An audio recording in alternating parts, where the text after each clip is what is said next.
Wow. Just wow.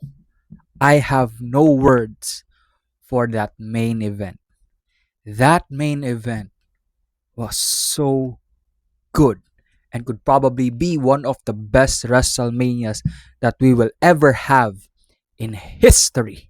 That was a great WrestleMania main event. It lived up to the hype.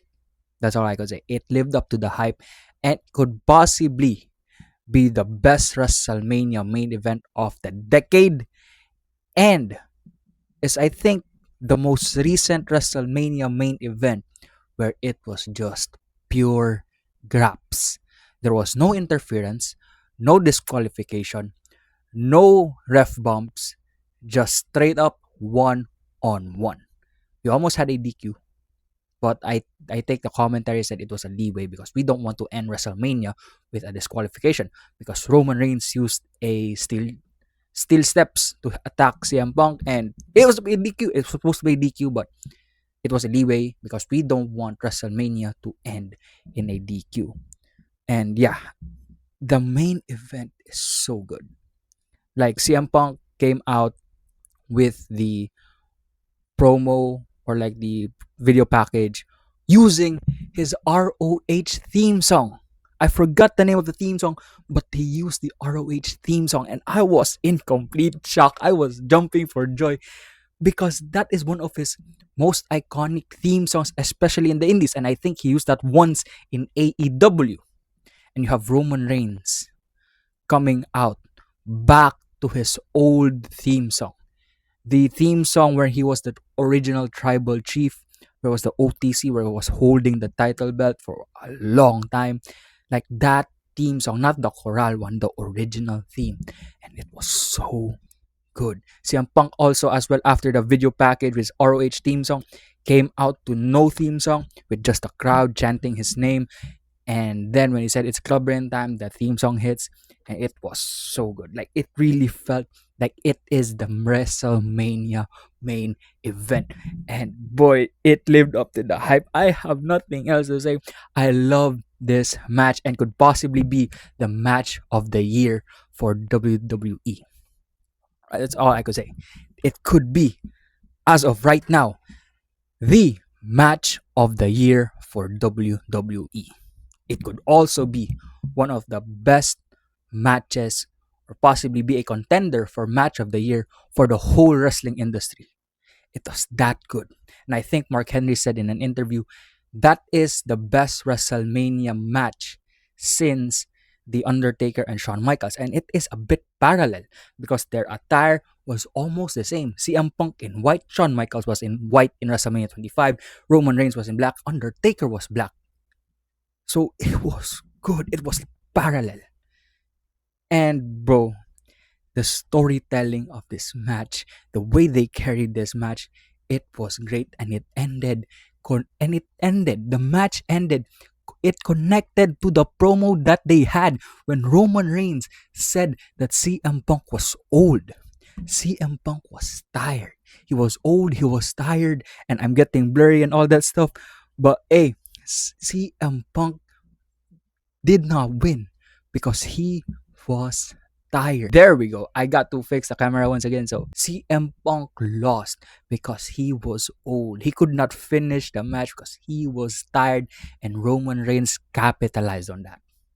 And it ended with Roman Reigns winning and becoming a 7-time world champion and is now your world heavyweight champion.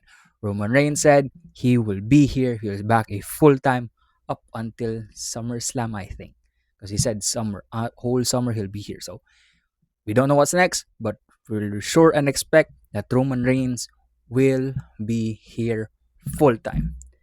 And that sums up WrestleMania Night 2. No, I'm joking. Um, WrestleMania Night 1 and Night 2 felt different. And that's all I could say. It's like someone booked Night 1 and another person booked Night 2. Like, it was not the same. The mood was different. It felt different. And I think it is one WrestleMania Night 2 has got to be like others say it's the greatest WrestleMania. I'm not saying that, but it lived up to the hype of night two, because night one was really bad, like was really bad. So night two was great. It was better. If I could rate it, it would be like a 9.5 out of 10. Because there are some cons that happened, or there's still some problems that happened, and it ruined WrestleMania a bit. Because I think they didn't listen to the fans from previous night. But it is what it is. WrestleMania can't be perfect always. But yeah, this WrestleMania was great. So it's all started with Cena coming out. Then we had the Obafemi and Brock Lesnar match.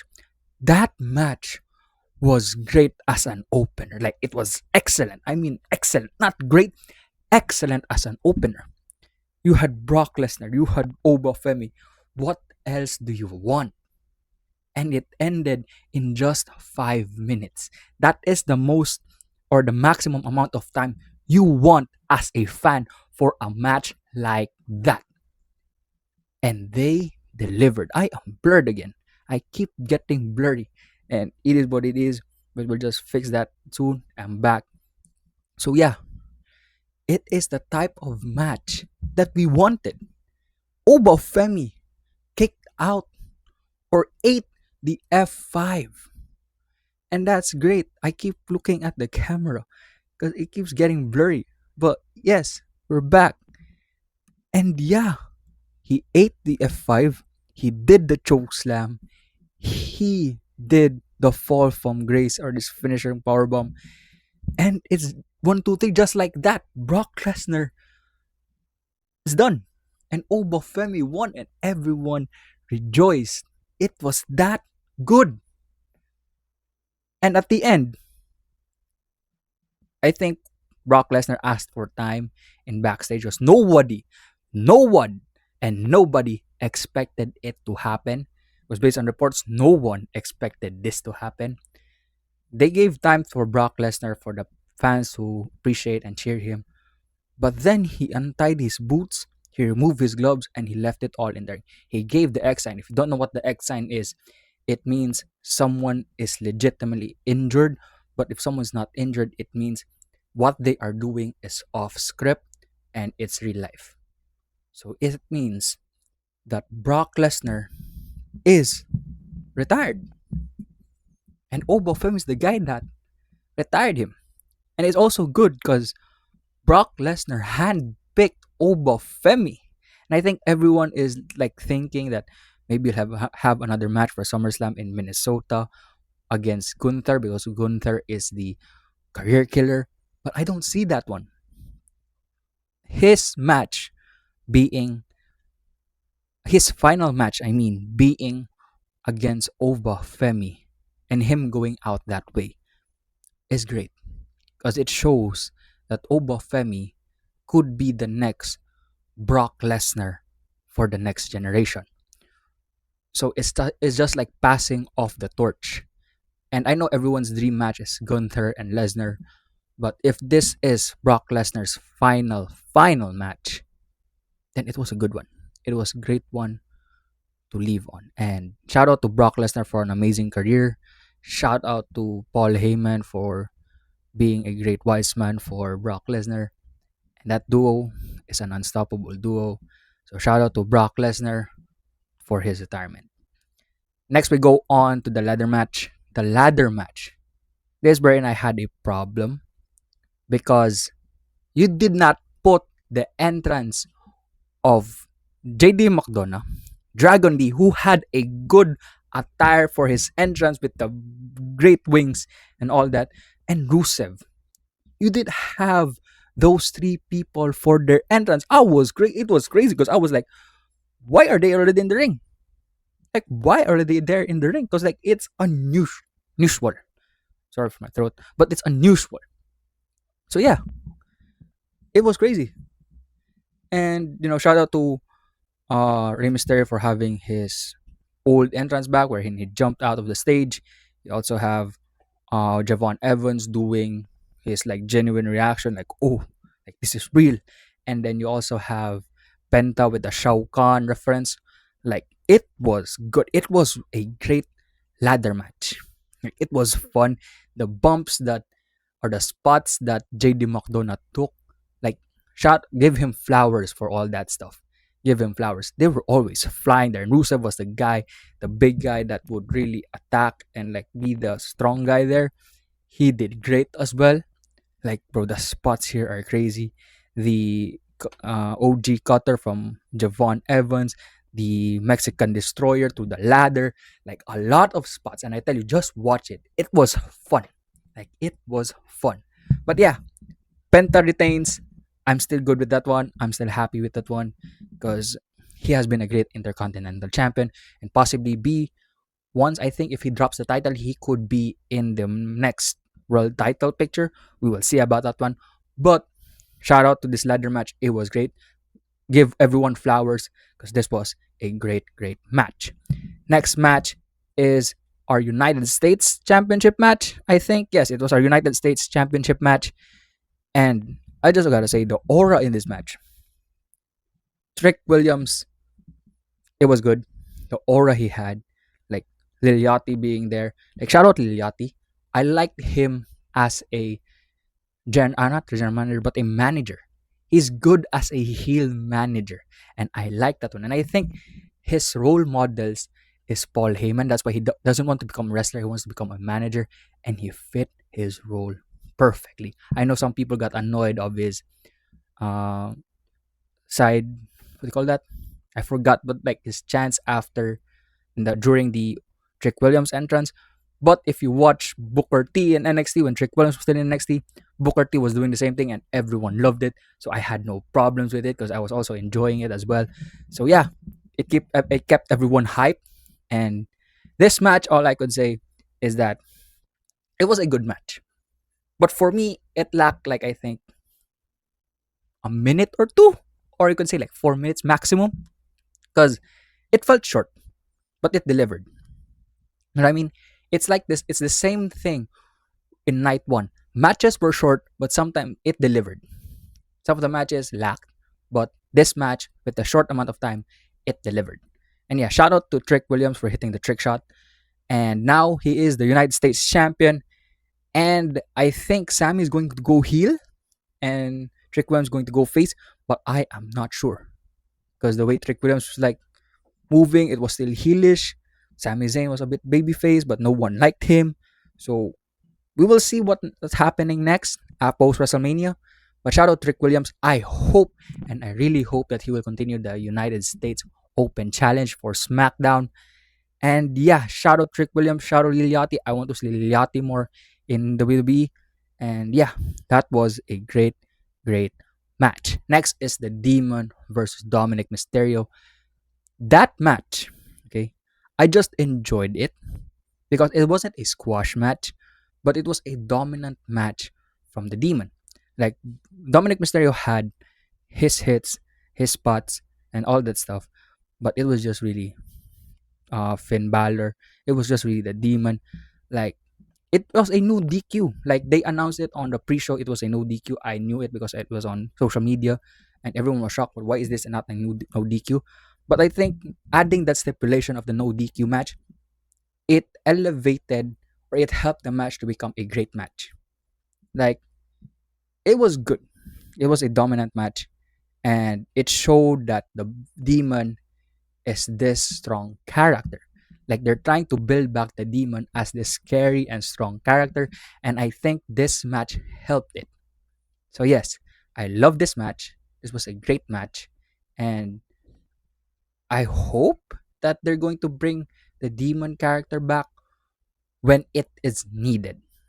Yes, when it is needed or when it is in a special occasion. Because I remembered in NXT, I was so happy seeing this character back because I was a huge fan of Finn Balor when he was in NXT because every time it was a takeover, he would be in the demon attire because he was really champion and he was sometimes, you know, number one contender. But when he was champion, he was always rocking the paint. And yeah, I hope that they'll bring it back every time it is an important match for Finn Balor, and I hope that they will use it good because the way they rebuilt this demon character in this match, it was good. It was good. So now Next match, Rhea Ripley versus Jade Cargill. This was an okay match. For me, it was an okay match. It was like strong women doing their thing. Yes, I love the Jade Cargill entrance. I love the Rhea Ripley. The other people say that her makeup destroyed her aura, but no, this was she had aura though. She had aura. Okay, she has aura, especially with that makeup. She has aura. She still looks beautiful with that makeup. So it was good. It was great. And one spot I think I remembered from this match is that Jade Cargill did a one-winged angel. I was in complete shock. Like, yo, that's Kenny Omega. I know a lot of people will complain on that one. I'll keep on raising my hand because I keep getting blurred. But it is what it is. Uh, oh, it was shocking, but it's okay because there are a lot of wrestlers borrowing moves. Like you could see Will Ospreay in AEW using the Styles Clash. You could also see like a lot of people using borrowing moves from other companies. So it is okay. It is what it is because no one could do it better than the person who does it regularly. So no one could do the one winged angel better than Kenny Omega. No one can do the Styles Clash better than AJ Styles. So it is okay to borrow moves because the originator or the one who does it regularly the most as their finisher does it better. So I have no problem with that one. But hey, everything was good. Everything was great. EO being the help for um Rhea was great. Was good. Everyone loved when EO came out. Like the crowd didn't care about the interference from BFAB and Mia Yim, but or Michin. But it is what it is. And it felt good. Felt great. Now Rhea is champion for SmackDown. I am curious to know what's the next move for Rhea Ripley. I know she just became champion, but who are the contenders for her title on SmackDown? Bianca is out. Um, Chelsea Green, Tiffany, possibly, but I am not sure. I want to see Julia. I want to see Julia in the world title picture because I think she deserves it. We have not seen yet the full potential of Julia. I know she's the United States champion and all that, but if she drops the title to Tiffany Stratton and she goes after the world champion, I want to see it. But we need to build Julia even better. So that's all I could say, and that's what I'm curious about for SmackDown, and we will see on SmackDown because SmackDown is happening in like a couple of weeks, a couple of days. I mean, so I'm curious to know what's the next move and who's the next contender for Rhea Ripley because I think the person to dethrone or the throne I mean to dethrone um Rhea Ripley will be Io Sky. Ha- It is what it is. That's what I think. That's what I think. But yeah, we will see. We will see. And we had this promo with Danhausen. I know a lot of people don't like it, but I enjoyed it because we deserve to have a comedy in wrestling. And Danhausen fits there perfectly. And with our truth still being there, but we all know that his time probably will be almost done because our childhood stars, our childhood wrestlers are already getting old, are already getting retired. Shout out Cena, shout out AJ Styles, shout out na Brock Lesnar. So like we could possibly see Arthur's time also ending soon. So Danhausen being him, being the one who could replace our truth in our time in the next generation is okay because he fits with the crowd. The crowd loves him, and yeah, I know the some people don't like it, but comedy deserves a spot in wrestling. That's all I could say. Shout out also to the Miz and Kit Wilson for helping Danhausen. So yeah, it is what it is, and then we have the main event. I told you my thoughts on the main event. So yeah, WrestleMania Night 2 was great. It wasn't perfect, but it was great. The cons that I think or I had noticed throughout WrestleMania is production. Like we didn't have a video package, we didn't have a backstage segment. Like it was different from the previous WrestleManias that we've ever had. There was no interviews and all that stuff. It was a way different WrestleMania from the WrestleManias that we've ever had. And the lack of production, because there are a lot of times wherein the production, the camera work was not really good. You know what I could say? Like there are some spots that you could miss easily. Like you don't feel it sometimes while watching. So yeah, it did not feel like the previous WrestleMania. And I hope, because the next WrestleMania will be in Saudi, it will be better. Yeah, I hope it will be better. So as what Danhausen says, WrestleMania Night 1, very evil, while WrestleMania Night 2, very nice.